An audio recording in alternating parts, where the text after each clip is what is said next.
नमस्कार। कांग्रेस नेता राहुल गांधी जम्मू कश्मीर में विधानसभा प्रचार के दौरान कहा कि यहाँ पे एक राजा का राज है। पीएम मोदी ने एलजी को राजा बनाकर यहाँ पर बैठाया है, उसके मार्फत राज चल रहा है। जनता से राज छीन लिया गया है, तो जब हमारी सरकार होगी तो हम वापस जनता का राज लाएंगे। राहुल ने कहा कि हम सब जानते हैं बिजली प्रोजेक्ट यहाँ बनाए जा रहे हैं, सच्चाई यह है कि इसका फ़ायदा आपको नहीं मिलता। प्रोजेक्ट के 5 किलोमीटर के रेडियस में फ्री बिजली की बात कही जाती है, मिलती नहीं है। हम सरकार बनाएंगे या सुविधा आपको देंगे। आप बिजली के ज़्यादा रेट देते हो या अन्याय है, हम इसे ठीक करेंगे। राहुल ने कहा कि पूरे देश में बेरोजगारी फैलाई जा रही है और आपने अडानी का नाम सुना ही होगा, मोदी जी के वो मित्र। ऐसी सुंदर जगह है कि मैं अगली मीटिंग में जाना नहीं चाह रहा हूं। आपने फंसा दिया मुझे लग रहा है कि यहां अगली मीटिंग में ना जाऊं, यहीं आपके साथ 1-2 दिन रहूं।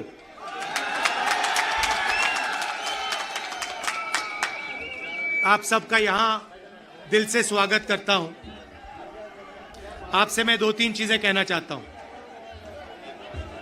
सबसे पहले आपने देखा होगा कि पूरे देश में बीजेपी के लोग, आरएसएस के लोग नफरत फैला रहे हैं, हिंसा फैला रहे हैं, डर फैला रहे हैं। तो लड़ाई 2 विचारधाराओं के बीच में है। एक तरफ नफरत, हिंसा, डर, दूसरी तरफ मोहब्बत, रिस्पेक्ट, इज्जत। आपने देखा होगा कन्याकुमारी से कश्मीर 4000 किलोमीटर हम चले और हमने बीजेपी के खिलाफ नारा दिया, नफरत के बाजार में मोहब्बत की दुकान खोलनी है। उनका काम नफरत फैलाने का है, हमारा काम मोहब्बत फैलाने का है। वो तोड़ते हैं, हम जोड़ते हैं। और अंत में नफरत की काट मोहब्बत से ही होती है। आप सब जानते हो, नफरत को नफरत से नहीं काटा जा सकता है, नफरत को मोहब्बत से ही काटा जा सकता है, हराया जा सकता है। और आपने इस चुनाव में देखा होगा, पहले नरेंद्र मोदी जी छाती फैला के आते थे, अब नरेंद्र मोदी जी ऐसे आते हैं। पहले बड़े बड़े भाषण करते थे, इस बार पार्लियामेंट में घुसने से पहले उन्होंने अपने सिर पर कॉन्स्टिट्यूशन को रखा, फिर गए अंदर। भाइयों और बहनों, पहली बार हिंदुस्तान के इतिहास में पहली बार स्टेटहुड छीना गया है। यूनियन टेरिटरी को पहले यूनियन टेरिटरी को स्टेट बनाया गया था। स्टेट को बांटकर 2 स्टेट बनाए गए। तेलंगाना बना, छत्तीसगढ़ बना, उत्तराखंड बना, अरुणाचल को स्टेट बनाया गया। मगर पहली बार हिंदुस्तान के किसी स्टेट को रद्द करके लोगों का जो हक है वो छीना गया। पहली बार हुआ है। ऐसे हिंदुस्तान के इतिहास में, मॉडर्न इंडिया में यह काम पहले कभी नहीं किया गया है। तो सबसे पहले जम्मू कश्मीर को जो स्टेटहुड है वो वापस देना है। क्योंकि आपका सिर्फ स्टेट नहीं छीना गया, आपके अधिकार, आपका धन, सारा का सारा आपसे छीना जा रहा है।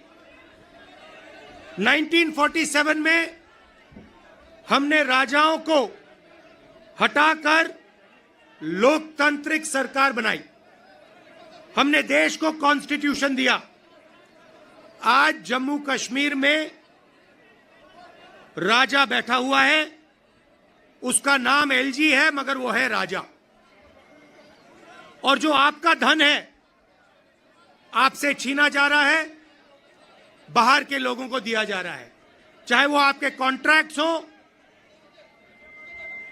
सारा का सारा फायदा बाहर के लोगों को मिल रहा है और जम्मू कश्मीर के लोगों से छीना जा रहा है। तो हमारा पहला कदम जम्मू कश्मीर को स्टेटहुड वापस देने का होगा।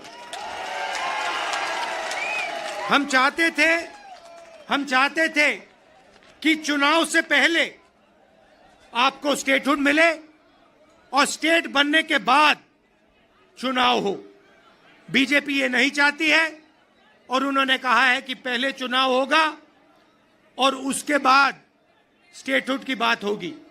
और हम कह रहे हैं कुछ भी होगा, जम्मू कश्मीर के लोगों को स्टेटहुड हम दिलवाएंगे। बीजेपी चाहे ना चाहे, इंडिया गठबंधन इतना दबाव डालेगी कि जम्मू कश्मीर के लोगों को स्टेटहुड देना ही होगा।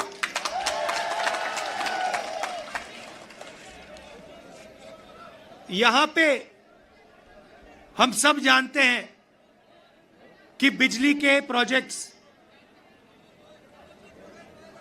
बनाए जा रहे हैं, मगर सच्चाई है कि बिजली के प्रोजेक्ट्स का फायदा आपको नहीं मिलता है। कहा गया है कि प्रोजेक्ट के 5 किलोमीटर रेडियस में आप लोगों को बिजली मिलेगी, फ्री में बिजली मिलेगी, मगर वो नहीं हो रहा है। और बिजली के प्रोजेक्ट्स का फायदा आप लोगों को मिलना चाहिए। स्टेटहुड मिलेगा, चुनाव में हम जीतेंगे तो ये काम हम आपके लिए करके देंगे।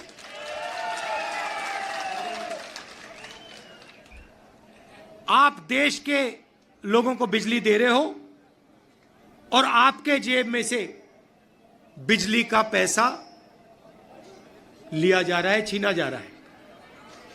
ज्यादा रेट देते हो आप, ये अन्याय है, इसको हम ठीक करेंगे।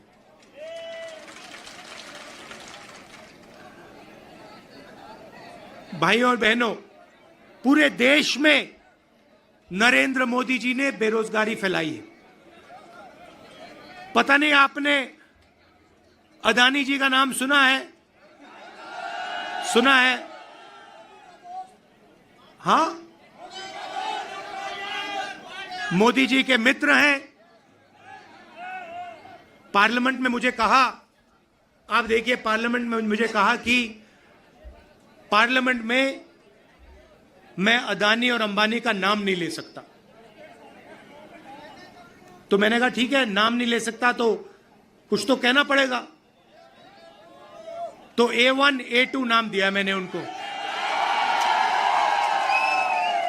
हम दो, हमारे दो, नरेंद्र मोदी, अमित शाह, अंबानी, अदानी, इनकी सरकार चल रही है। और अगर कोई छोटा काम करता है, मजदूरी करता है, छोटा बिजनेस चलाता है, होटल चलाता है, टूरिज्म का बिजनेस चलाता है, तो उसके लिए नरेंद्र मोदी जी GST लाते हैं, नोटबंदी कराते हैं और बैंक के दरवाजे बंद कर देते हैं। और पूरी की पूरी सरकार इन 2 अरबपतियों के लिए चलाई जा रही है। ये मैं आपको कहता हूं कि अगर आप देखेंगे तो ये जो आपसे स्टेटहुड छीना गया है, इसका भी लक्ष्य उन्हीं 2 अरबपतियों की मदद करने का है। और जम्मू कश्मीर के जो लोग हैं, जो व्यापारी हैं, जो इस प्रदेश को, इस देश को रोजगार देते हैं, चाहे वो टूरिज्म की बात हो, हैंडीक्राफ्ट की बात हो, उन सब को ये दबा कर रखते हैं। जो हालत देश में है उससे खराब हालत जम्मू कश्मीर में है। देश से ज्यादा बेरोजगारी यहां जम्मू कश्मीर में। और ये उल्टी सीधी बात करते हैं। कभी नरेंद्र मोदी समुद्र के नीचे चले जाते हैं, कभी हवाई जहाज में उड़ते हैं, कभी किसी नेता से गले लग जाते हैं, मगर बेरोजगारी के बारे में इन्होंने कुछ नहीं किया है। तो यहां हमारे एक युवा नेता हैं, एक बात मानकर चलो, यहां पर कांग्रेस पार्टी की अलायंस की सरकार आ रही है। ये निश्चित है, ये होने जा रहा है। और हमारा पहला काम, हमने नेशनल मैनिफेस्टो में कहा और मैं यहां भी कह रहा हूं, जो भी सरकारी वैकेंसीज हैं उनको हम भरेंगे और एज को हम 40 साल तक एक्सटेंड कर देंगे। जो डेली वेज का काम करते हैं उनको हम रेगुलराइज करेंगे, परमानेंट करेंगे और उनकी जो आमदनी है उसको हम बढ़ाएंगे। मगर हमारा लक्ष्य होगा कि हम सबको लेकर एक साथ मिलकर जम्मू कश्मीर की सरकार चलाएं, सबकी रिस्पेक्ट हो, सबको एक साथ लेकर हम चलें। और जैसे मैंने देश में वहां बाकी देश में कहा, भारत जोड़ो यात्रा में हर स्टेट में कहा, नफरत को मिटाना है। जहां भी ये नफरत की दुकान खोलेंगे, जहां भी ये नफरत फैलाएंगे, वहां हम मोहब्बत की दुकान खोलेंगे। आखिरी बात मैं आपसे कहना चाहता हूं, इतनी सुंदर जगह है, चुनाव के बाद मुझे यहां आना पड़ेगा। और ये जो आपने वकार जी कर्रा साहब, ये आपने जो मेरा 45 मिनट का प्रोग्राम यहां बनाया है, यह आपने मुझे ठग लिया। यहां पे कम से कम 1 दिन, 2 दिन, 3 दिन का प्रोग्राम बनना चाहिए। मुझे ऐसी जगह देखने को नहीं मिलती है। ऐसे प्यारे लोग कम से कम यहां मुझे 2-3 दिन के लिए लाइए और यहां घुमाइए।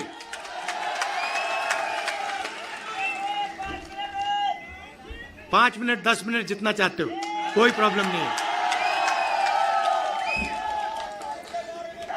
हाँ,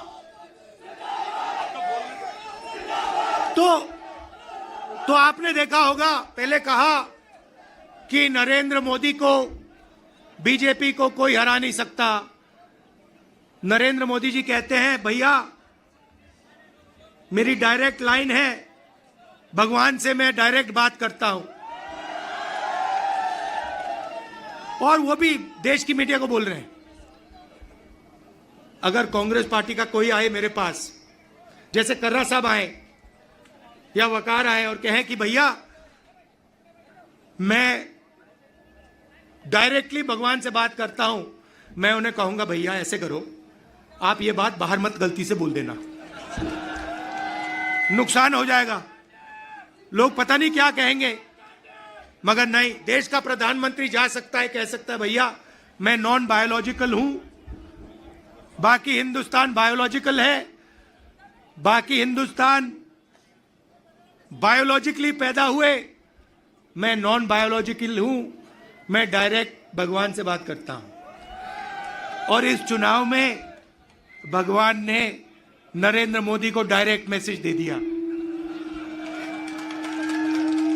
कि भैया आपको लगता है कि आप भगवान से बात करते हो, मगर भगवान आम जनता से बात करता है और भगवान आम जनता की राय को सुनकर काम करता है।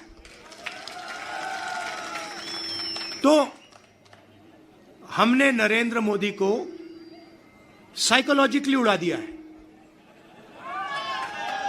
मैं आपको बता रहा हूं, मैं पार्लियामेंट में बैठता हूं, उनके सामने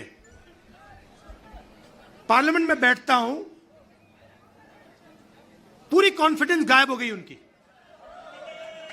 इंडिया गठबंधन खड़ा हो गया, एक साथ मिलकर हम लड़े, पूरी की पूरी कॉन्फिडेंस हिंदुस्तान के प्रधानमंत्री की गायब हो गई है।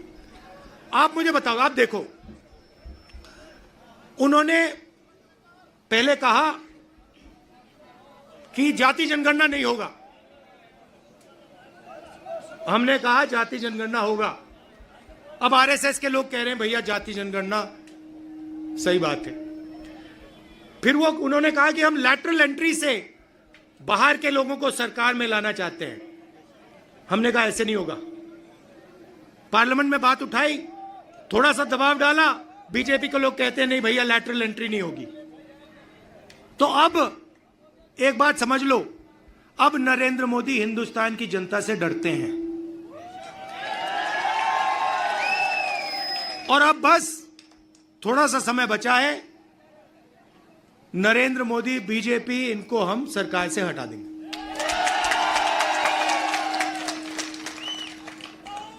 मगर हम चाहते हैं कि देश में भाईचारा हो, सबकी रिस्पेक्ट हो, एक दूसरे के साथ इज्जत से बात हो।